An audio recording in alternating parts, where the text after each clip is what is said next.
What's going on, everyone? TM24 here, and we are back with some more Marvel Snap content. If you are just now finding the channel, welcome. I hope you enjoy the video, find it entertaining. I wouldn't say educational, but at least informative, as we're trying to make Galactus work, right? Now, if you are a returning viewer, I do appreciate your support.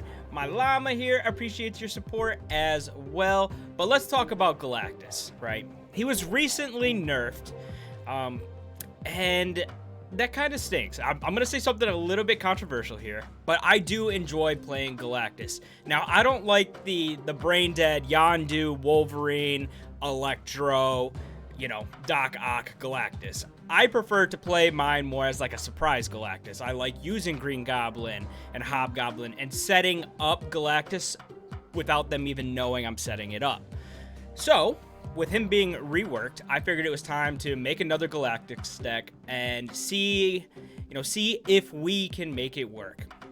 Now, this is the first version that I started playing with. I've got a second version that I actually used to hit Infinite today. So I'm going to show you that updated one at the end of the video here. But this is the first one that I started with, got me climbing. I think I got all the way up to 98. And then the one that I used today actually got me to Infinite. And like I said, I'll show you that one at the end of the video when I talk about some of the changes that I made and why I made them. Let's talk about this one though. So we've got 3 1-drops. We've got Sunspot, Nebula. Those are fairly obvious, right? They are 2 of the best 1-drops in the game. Sunspot, if you're skipping turns, he can start gaining some power and potentially win you a lane. Nebula is going to force your opponent to play on that lane, ideally taking away resources from a different lane. So that was the idea behind those 2. Additionally, I like Sunspot in this list because we're including armor. So theoretically, what we could do is go Sunspot armor 1-2 and then basically skip until, turn 4, turn 5, and then potentially just play like a destroyer for 30 power after it's buffed by Shuri. Something like that. It gives us another win condition, which is why I really like Sunspot in this list. But you'll see in the next, in the updated version, I did end up taking him out. Now, the other 1-drop is kind of where this surprise inclusion comes in. And I really like Iron Fist in this list for a couple of reasons.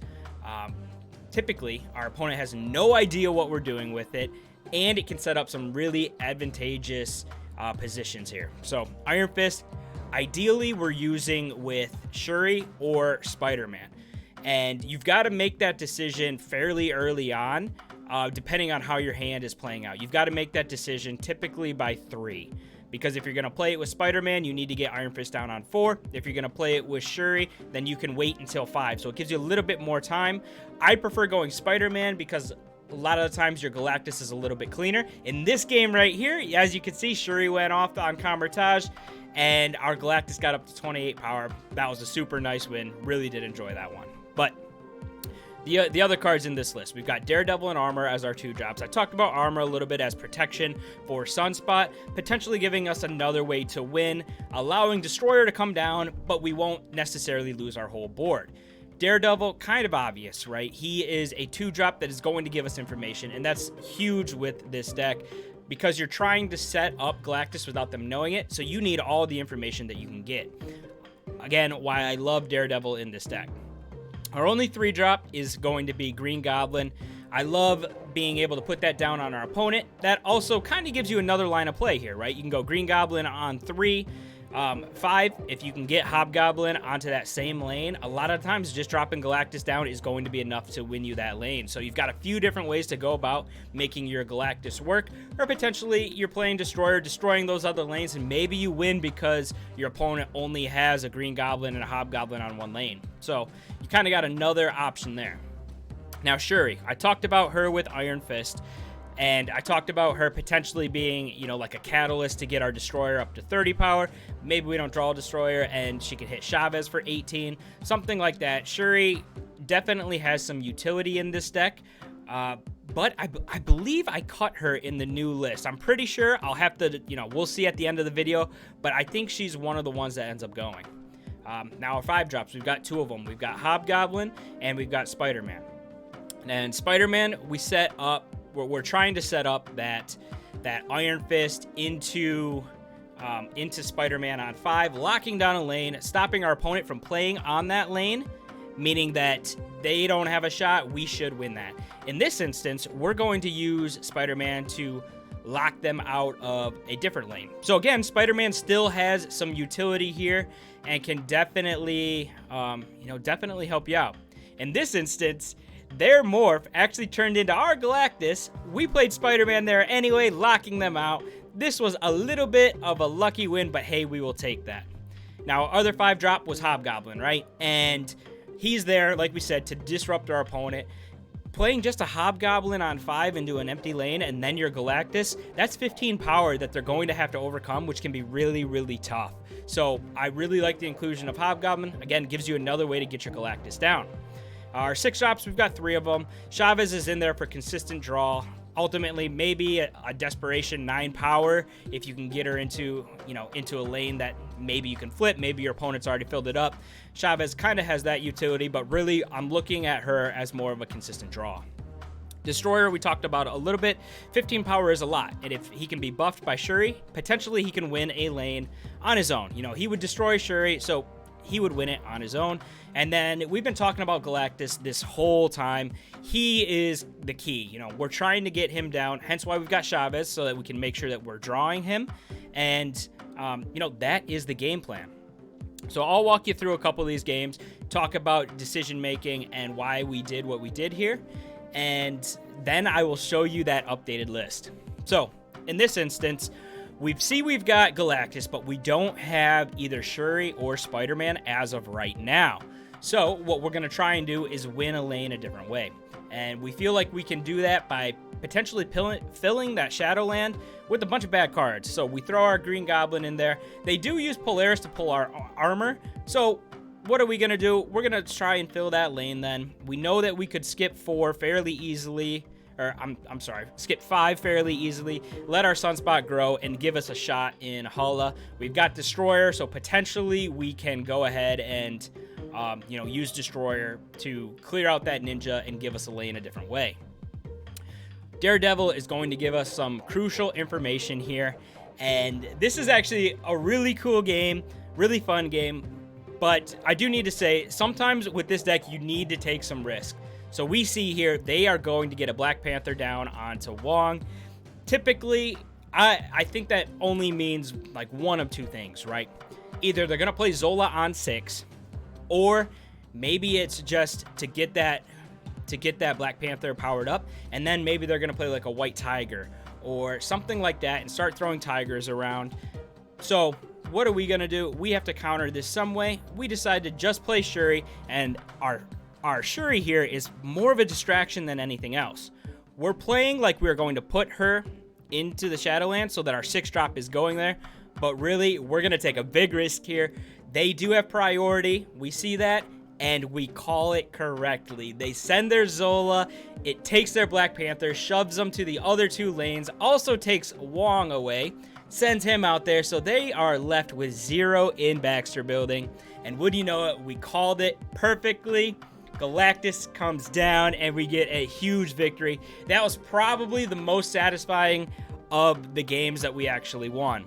But like I said, this deck can be very, very hard to pilot, and you do have to take some risks sometimes. And that was one of them where if they would have played a White Tiger or something like that, we would have just looked silly playing Galactus there and taking a loss. But because they played Zola, we look like we've got a massive brain. All right, on to this next one here. I think I've got 2 more for you. They've got Nova. We've got Nebula. So we get our Nebula down, and we've got a pretty easy decision here. We can go ahead and toss Sunspot. Let Sunspot kind of gain some power. So Sunspot comes down, hit Aunt May's, gets shot over. Now we need to figure it out, right? They're up 5. They're obviously a destroy deck, so what we've got to do is make sure they can't destroy their stuff. My goal here, and what I'm hoping, is that they are greedy and play something like a Wolverine or maybe a Sabretooth, and we make a great read, we lock it up, none of that will be destroyed, so we feel really good about where we are at. Additionally, we see that we have New York up, so we have potential to do something a little crazy here. Maybe we can start moving some cards on turn 6 and win a different way. With this deck, you kind of have to come up with creative ways to win, which is why I really, really enjoy it. Like I said, I don't like the brain dead, play this on 1, play this on 2, play this on 3, play this on, play Doc Ock on 4, Galactus on 5, win the game on 6. I prefer to set it up so that our opponent doesn't know it's coming. Turn 5 comes along here, and we're trying to figure out what we're going to do here. We've got a couple of options. Hobgoblin looks good. Shuri looks solid as well. And we know New York is up, so potentially we're thinking maybe we're going to start shoving stuff to New York. Again, we play Shuri into New York. Now, what that makes them think is that we're going to play something huge over in New York. So they're going to have to try and counter us some way. To them, it looks like we've already won Monster Metropolis, so we don't really have to worry about that too much. But here's where, again, you've got to kind of outthink your opponent. We know that they think we're going to play something huge into New York. So what we've got to do is do something different. We've got to make them think that's where we're going, but really it's all a diversion, and we're going to set up a winning play a different way. So as you can see here, timer's running down. We're trying to think of what the best option here. Ultimately, it's time to move armor over.